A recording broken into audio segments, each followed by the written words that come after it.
হঠাৎ করে উড়ো একটা চিঠিতে রাজীবের মাথা খারাপ হয়ে গেল। হাওড়া থেকে বন্ধুকে নিয়ে ছুটল পাটনায় অল ইন্ডিয়া রেডিও স্টেশনে। তারপর যা ঘটল তা আপনাকে চমকে দেবে। গল্পটা শুরু করার আগে গল্পের চরিত্রগুলি জেনে নিন। কথক জহর, বন্ধু রাজীব, রিকশাওয়ালা, অজ্ঞাত বন্ধু অভিজিৎ এবং রেডিও অফিসার ঝাজি। গল্প পাঠে কথক জহর ও রিকশাওয়ালার চরিত্রে রাজেশ নস্কর, বন্ধু রাজীব ও ঝাজির চরিত্রে মানস মোদক ও অজ্ঞাত বন্ধু অভিজিতের চরিত্রে দীপক রায়। আজকে শুরু করছি ষষ্ঠীপদ চট্টোপাধ্যায়ের ভূতের গল্প রাত্রির যাত্রী। বেশ কয়েক বছর আগেকার কথা। এক শীতের রাতে রাজীব আমাদের বাড়িতে এসে হাজির হলো। খেয়ে দিয়ে তখন শুতে যাচ্ছি, এমন সময় রাজীব এলো। রাজীব আমার পুরনো বন্ধু, ব্যান্ডেলে থাকে। বললাম, কি ব্যাপার, এমন সময় তুই হঠাৎ? রাজীব হেসে বলল, আরে বলছি এখন কি খেতে দিবি তাই বল, দারুণ খিদে পেয়েছে। কি খাবি বল, লুচি আর আলু ভাজা খা বরং। ওরে বাবা, লুচি খেলে আমার অম্বল হয়, তুই ভাতের ব্যবস্থা কর। তাহলে স্টোভে ভাত বসিয়ে দিই, আর ডিমের ঝোল। অত ঝঞ্ঝাটের দরকার কি, ভাতের মধ্যে ডিম দিয়ে দে, ঘি থাকে তো আরও ভালো। গরম ভাতে ঘি মেখে ডিম সেদ্ধ দিয়ে চমৎকার খাওয়া হবে। এই বলে জামা প্যান্ট ছেড়ে লুঙ্গি আর সোয়েটার পরে আমার তক্তপোশের বিছানায় লেপ মুড়ি দিয়ে গা এলিয়ে দিল। তারপর বলল, তুই তো দেশ দেশান্তরে ঘুরিস, পাটনা গেছিস কখনো? না, কেন বলতো?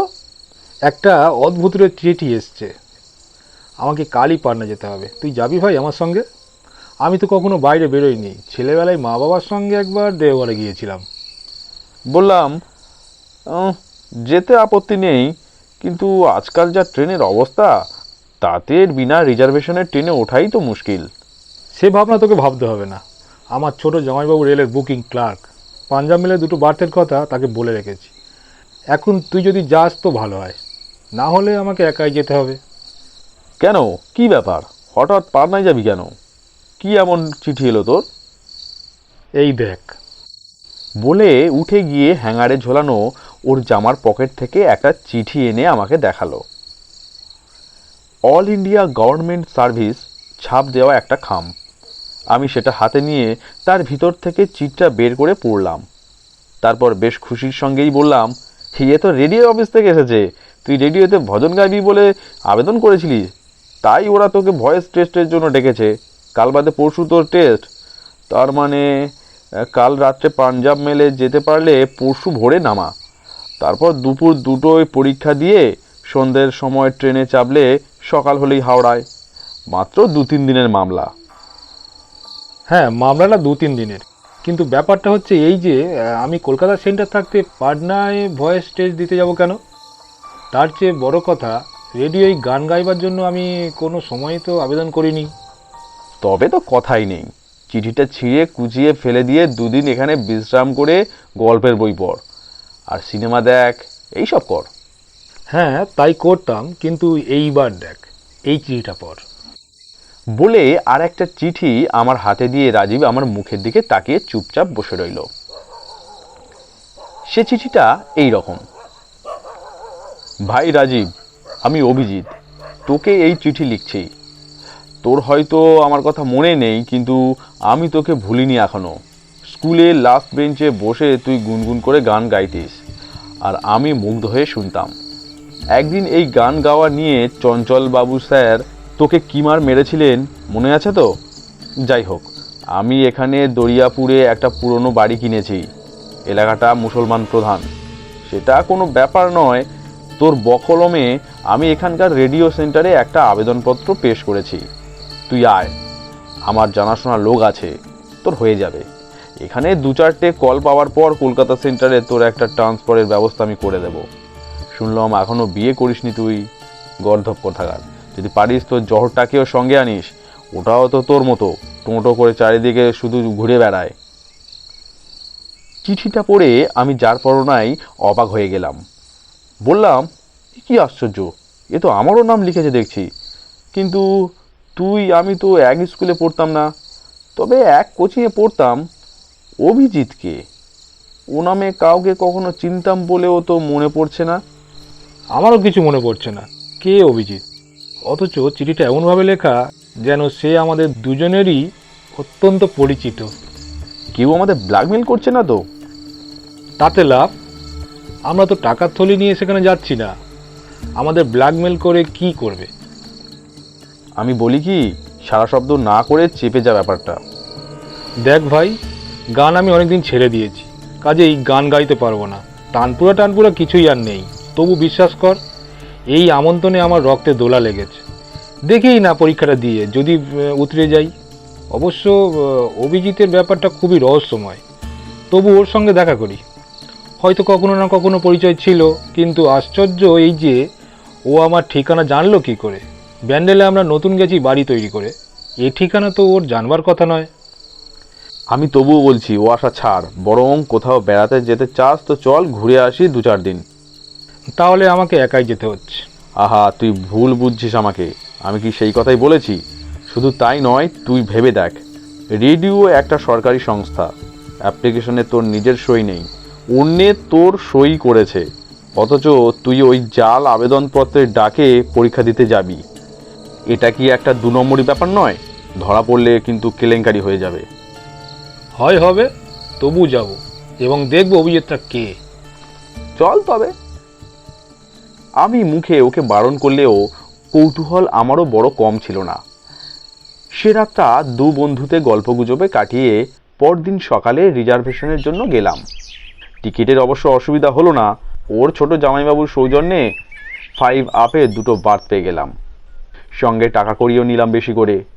ঠিক হলো, পার্টনার কাজ শেষ করে রাজগীর কিংবা বেনারসে গিয়ে কাটিয়ে আসবো কয়েকটা দিন।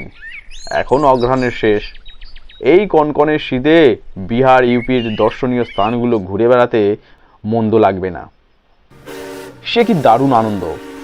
পরদিন রাত্রের গাড়িতে পাটনা কোচের 3 টায়ারে শুয়ে হোটেলের কষা মাংস আর তন্দুরি রুটি খেতে খেতে মনে হলো যেন বদ্ধ খাঁচা থেকে মুক্ত হওয়া পাখির মতো ডানা মেলে উঠছি। প্রচণ্ড শীতের দাপটটাকে ঢাকতে সারা গায়ে কম্বল মুড়ি দিয়ে ট্রেনের দোলায় দুলতে দুলতে কখনো জেগে কখনো ঘুমিয়ে এক অপূর্ব নিশিযাপন করতে লাগলাম। শেষ রাত্রে ট্রেন পাটনা জংশনে এলো। আমরা কনকনে শীতের মধ্যে ট্রেন থেকে নেমে প্ল্যাটফর্মের ওভারব্রিজ পার হয়ে ওপারে গেলাম। তারপর গেটে টিকিট জমা দিয়ে 2য় শ্রেণীর ওয়েটিং রুমে গিয়ে দাঁড়ালাম। চারদিকে লোকজন, কোথাও পা রাখবার জায়গা নেই। এই দারুণ শীতে কাঁথা কম্বল মুড়ি দিয়ে মেঝেতেই শুয়ে আছে সব। আমরা অযথা এদিক ওদিক পায়চারি করতে লাগলাম। বসবার জায়গা না পেয়ে স্টেশনের বাইরে এসে স্টেশনের কাছে একটা চায়ের দোকানে চায়ের অর্ডার দিলাম।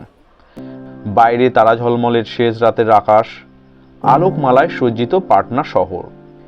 সত্যি বলতে কি, সেই প্রচণ্ড শীতে কাঁপতে কাঁপতে এই নতুন পরিবেশে এই রকম একটা মুহূর্তে গাঢ় দুধের তৈরি গরম চা ভাড়ে করে খেতে যে কি আরাম পেয়েছিলাম তা বলে বোঝাতে পারবো না। আমরা যখন চা খাচ্ছি তখন হর্ন বাজিয়ে একটা সাইকেল রিক্সা এসে আমাদের সামনে দাঁড়ালো। আইয়ে বাবু, রাজেন্দ্রনগর। আমরা বললাম, রাজেন্দ্রনগর নয়, দরিয়াপুর। চালিয়ে। চা খাওয়া শেষ করে দাম মিটিয়ে বললাম, যাব, কিন্তু এত অন্ধকারে নয়, ভোরবেলা যাব। এখন গেলে কি হবে? সামান্য 2টো টাকার লোভে আপনাদের অন্য কোথাও নিয়ে গিয়ে কি খুন করিয়ে ফেলিব? না না, তা বলছি না, মানে নতুন এসেছি তো, এখন গেলে ঠিকানা খুঁজে বাড়ি চিনতে অসুবিধা হবে। কিচ্ছু অসুবিধা হবে না আপনাদের। অভিজিৎ বাবুর কাছে যারা আসেন তাদের কোনো অসুবিধা আমি করে না। আমরা দুজনেই চমকে উঠলাম। বললাম, তুমি কি করে জানলে আমরা অভিজিৎ বাবুর কাছে যাচ্ছি? উনি আমাকে বলে রেখেছিলেন 2জন বাঙালি ছোকরা আমার বাড়িতে আসবে, তাদের কোনো অসুবিধা যাতে না হয় সেইভাবে এখানে নিয়ে আসতে। কিন্তু আমরা যে এই গাড়িতেই আসবো, তোমার অভিজিৎ বাবু তা জানলেন কি করে? অভিজিৎ বাবুর কাছে যারা আসেন তারা রাতের গাড়িতেই আসেন বাবু। ও, তা আমরাই যে সেই লোক তুমি জানলে কি করে? আমি যখন রাজেন্দ্রনগর বললাম আপনারা তখন দরিয়াপুর বললেন, তাতেই বুঝলাম আপনারা তারাই। আমরা দুজনে পরস্পরের দিকে একবার তাকিয়ে চোখে চোখে সম্মতি জানিয়ে রিকশায় উঠে বসলাম। আলোকোজ্জ্বল পাটনা শহরের বুকে রাত্রির যাত্রী আমরা। প্রচণ্ড শীতে কাঁপতে কাঁপতে রিকশায় চলেছি। রিকশা সমানে ভেপু বাজিয়ে দ্রুত গতিতে এপথ সেপথ করে দরিয়াপুরের দিকে এগিয়ে চলল। এইভাবে অনেকটা পথ যাওয়ার পর বড় রাস্তা ছেড়ে বস্তি অঞ্চলের গলিতে ঢুকলো রিকশা। এতক্ষণ তবু পথে ঘাটে দু একজন মানুষ বা কোনো না কোনো যানবাহন নজরে পড়ছিল। দোকানপাট বন্ধ থাকলেও রোড লাইটে পথঘাট উজ্জ্বল ছিল। এখন এই গলির নরকে শুধু অন্ধকার আর অন্ধকার। এগলি সেগলি করে কোথায় যে নিয়ে চললো সে, তা কে জানে। তারপর একটা বাড়ির সামনে এসে অনবরত ভেঁপু বাজাতে লাগলো। আমরা বললাম, এই বাড়ি নাকি? হ্যাঁ, এই বাড়ি, ইয়ে মাকান অভিজিৎ বাবু কা। আমরা তখন দরজার কড়া নেড়ে ডাকতে লাগলাম, অভিজিৎ, অভিজিৎ। দু একবার ডাকবার পরই ভিতর থেকে সাড়া পাওয়া গেল। হ্যাঁ, 1 মিনিট দাঁড়া। আমরা দরজা খোলার অপেক্ষায় দাঁড়িয়ে রইলাম। এমন সময় হঠাৎ খেয়াল হলো রিকশাটার নেই। তাই তো, গেল কোথায়? ভাড়াও তো দেওয়া হয়নি। চেয়ে দেখলাম রিকশাটা গলির বাঁকে হারিয়ে যাচ্ছে। এমন সময় দরজা খুলে গেল। কেউ একজন হাসি মুখে বলল, ভেতরে আয়। আমরা অভিজিৎকে চিনতে পারলাম না। বুঝলাম কোথাও একটা ভুল হচ্ছে হয়তো। অভিজিৎকে না চেনার কারণও আছে অবশ্য। ওর সারা গায়ে কম্বল মুড়ি দেওয়া ছিল, মাথায় ছিল মাংকি ক্যাপ, শুধু ওর চোখ দুটি বোঝা যাচ্ছিল। যাই হোক, অভিজিতের পেছন পেছন আমরা ঘরে ঢুকে সোফায় বসলাম। ঘরের দেওয়ালে অনেক আঁকা ছবি টাঙানো আছে। অভিজিৎ হেসে বলল, ওগুলো আমারই আঁকা। আমি বললাম, তোমার চিঠি পেয়ে আমরা চলে এসেছি, কারণ রেডিও প্রোগ্রামের তারিখ আজই।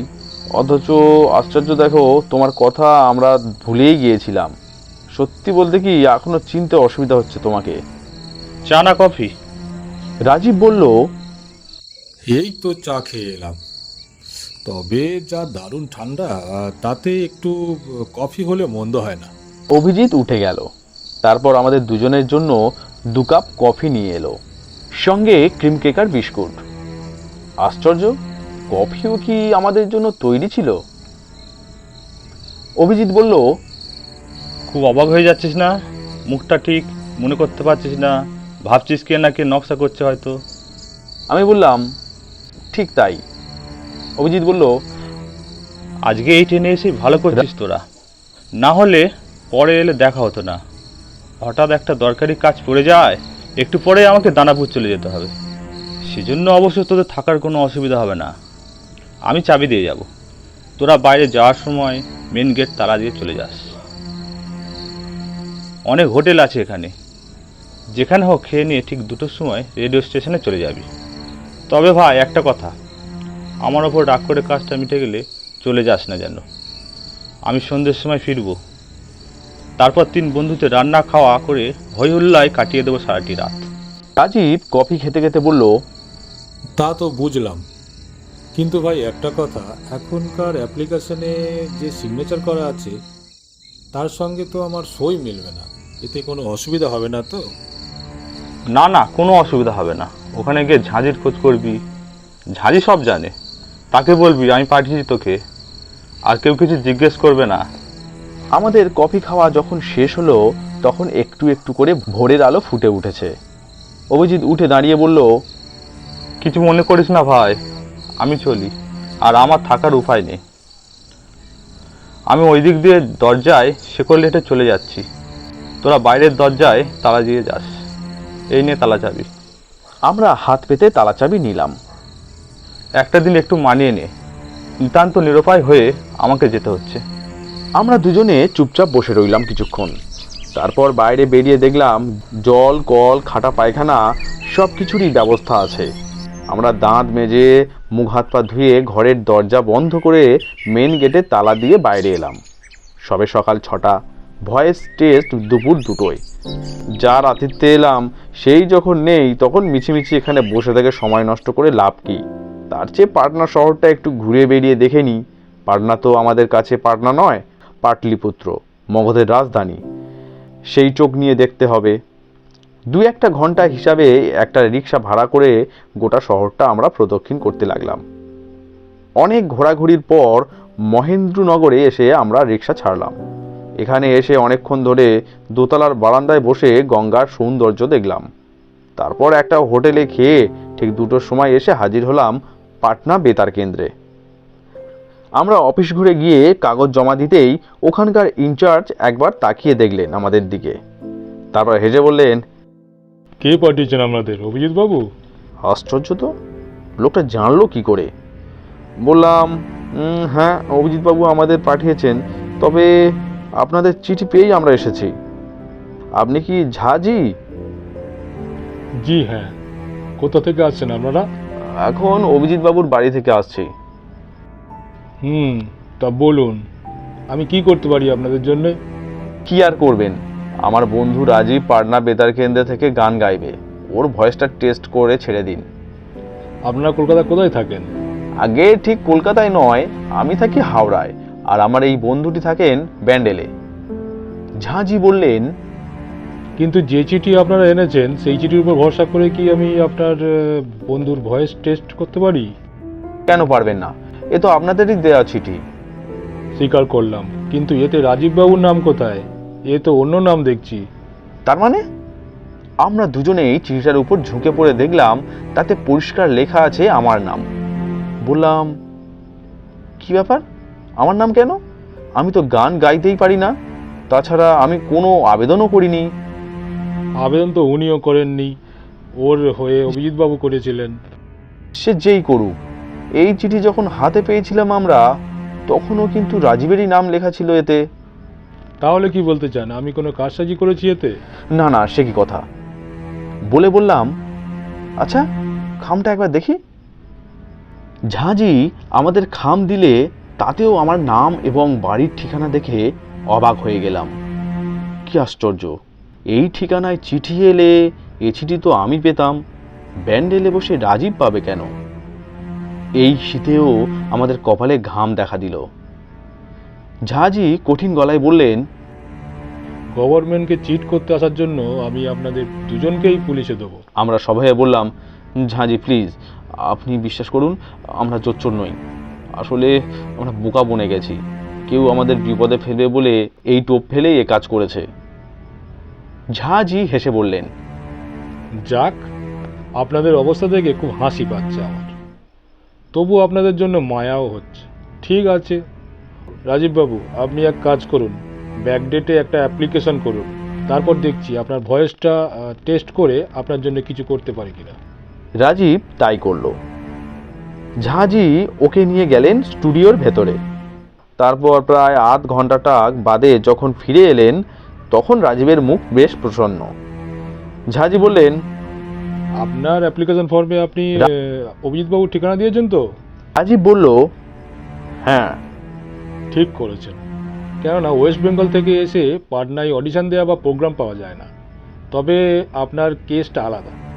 আপনি ফর্মের পেছনে আপনার ব্যান্ডেলের ঠিকানা লিখে দিন, পাস করলে বা প্রোগ্রাম পেলে চিঠি দেব। মনে হচ্ছে আপনার হয়ে যাবে। আপনার জন্য আমি আপ্রাণ চেষ্টা করব।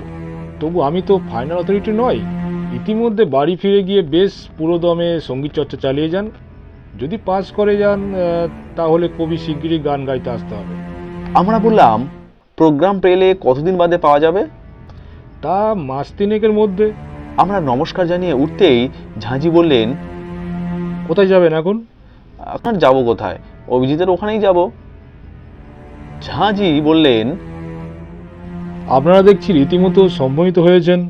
আচ্ছা, আপনাদের কি একবারের জন্য মনে হলো না যে এই নামে আপনাদের কোনো বন্ধু নেই? অমাবস্যার মতো অন্ধকার হয়ে গেল আমাদের মুখ। ঝাঁজি কথা জানলেন কি করে? সত্যিই তো, এই নামে তো আমাদের কোনো বন্ধু নেই। আমরা কাঁপা কাঁপা গলায় বললাম, কি ব্যাপার বলুন তো। তার আগে বলুন, আপনারা এসেছেন কখন, কোন গাড়িতে? পাঞ্জাব মেলে ভোরবেলায়।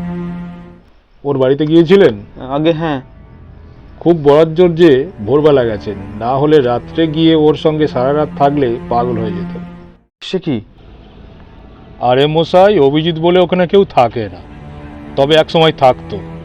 আমার বিশেষ বন্ধু লোক ছিল। আজ থেকে প্রায় 7-8 বছর আগে ওই বাড়িটা কেনার পরই ও এক বিশেষ সম্প্রদায়ের লোকের হাতে খুন হয়। আসলে যে বাড়িটা ও কিনেছিল সেটা ছিল মুসলমানদের বাড়ি। ভালো করে কাগজপত্র খতিয়ে না দেখে কেনার ফলে অন্য এক শরীফ এসে ওকে খুন করে। তারপর থেকে প্রায়ই দেখা যায় 6 মাস 1 বছর অন্তর বিভিন্ন অঞ্চল থেকে বেছে বেছে বাঙালি ছেলেমেয়েদের এইভাবে উড়ো চিঠি দিয়ে ও এখানে ডেকে আনছে। এবং ওর অলৌকিকত্বর নিদর্শন হিসাবে প্রতিবারই দেখা যাচ্ছে পরীক্ষার্থী তার কাগজ জমা দেওয়ার পর কাগজে হয় অন্য নাম ঠিকানা ফুটে উঠেছে, নয়তো কাগজ একদম সাদা হয়ে যাচ্ছে। এ নিয়ে আমরা তিতিবিরক্ত হয়ে গেছি ভাই। এমনিতে অভিজিৎ খুবই ভালো ছেলে ছিল, গান বাজনা করতো, ছবি আঁকতো। তা যাক, আপনারা যেন ভুলেও ওর বাড়িতে রাত কাটাতে যাবেন না। সোজা স্টেশনে গিয়ে ঘরের ছেলে ঘরে ফিরে যান। আমরা কাল বিলম্ব না করে স্টেশনে চলে এলাম এবং বেশি টাকা দিয়ে 6 ডাউনের পাটনা কোচে 2টো স্লিপার বাথ রিজার্ভ করে সে রাতেই পালিয়ে এলাম। ঝাজি অবশ্য কথা রেখেছিলেন। কিছুদিন পরেই ভদ্রতা করে সরকারিভাবে চিঠি দিয়ে রাজীবকে পাটনা বেতার কেন্দ্রের ভয়েস টেস্ট উত্তীর্ণ হতে না পারার কথাটা জানিয়ে দিয়েছিলেন।